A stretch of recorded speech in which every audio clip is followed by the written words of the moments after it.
The sun, a giant yoke in the wide blue skillet of the sky, beat down on the Lazy J Ranch. Dust devils danced across the dry plains, twirling like tiny mischievous spirits. Jebediah Jeb Sterling, a man whose mustache was as bushy as a tumbleweed and whose hat seemed permanently fused to his head, sighed. His hands calloused from rope and rain. But today Jeb faced a challenge that made rustling cattle seem like a Sunday picnic. "All right, you little varmints," Jeb muttered, adjusting his worn leather gloves. His gaze swept over the corral, which, instead of housing a herd of longhorns, was teeming with a swirling, purring, and occasionally hissing mass of felines. There were ginger tabbies, sleek black panthers in miniature, fluffy Persians with disgruntled expressions, and even a scrawny calico with one ear notched like a tiny outlaw. This was the great cat Roundup, and Jeb was beside himself, a bewildered orchestrator. The trouble had started a week ago when Miss Penelope Buttercup, the town's beloved and slightly eccentric cat rescuer, had gone on an unexpected vacation. She'd entrusted her entire, rather extensive, feline family to the care of the Lazy J.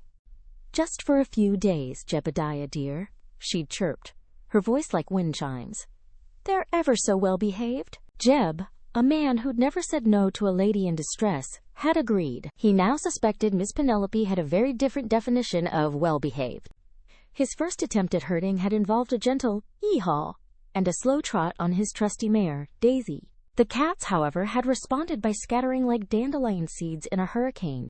Daisy, a horse of considerable patience, had merely snorted, her eyes rolling with what Jeb swore was amusement. Jeb's grandniece, Lily, a bright-eyed girl of 10 with braids that bounced like springs, was the only one who seemed to grasp the true nature of the challenge. "Uncle Jeb," she'd said, perched on the fence, moving her arms, "you can't herd cats like cows. They don't have a herd mentality." Quote, Lily, with her uncanny ability to understand animals, had been observing the chaos with scientific curiosity. "Well, what do they have then, Lilybug?" Quote, Jeb had grumbled, wiping sweat from his brow. "A meow-tality of their own," she'd giggled. "They only do what they want to do." The rising action was a symphony of feline defiance. Jeb tried every trick in his cowboy book. He used a lasso not to catch them, but to gently guide them.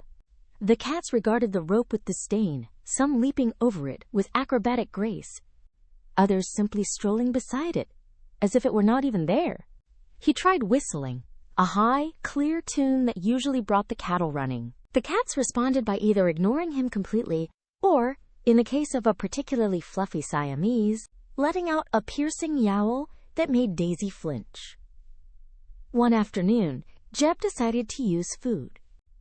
He poured a generous pile of kibble in the center of the corral, hoping to lure them into a neat cluster.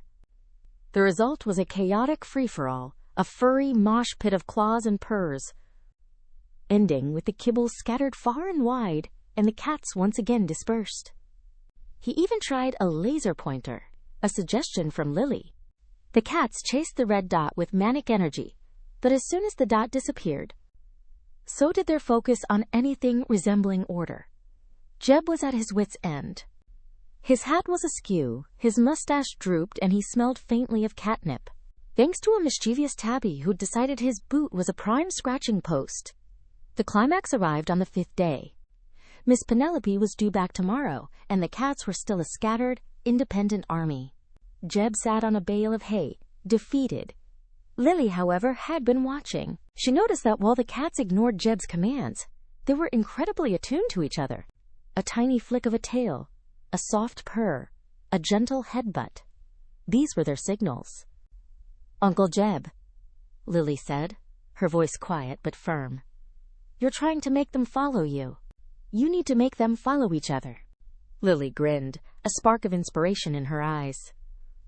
"We need a leader, a very, very tempting leader." Quote, she disappeared into the barn and returned moments later, cradling a small, squeaking mouse toy. It was filled with fresh, potent catnip. "This," Lily announced, holding it aloft, "is our Pied Piper." Jeb watched, bewildered. as Lily tied a long string to the mouse toy. She then began to slowly, deliberately drag the toy across the corral.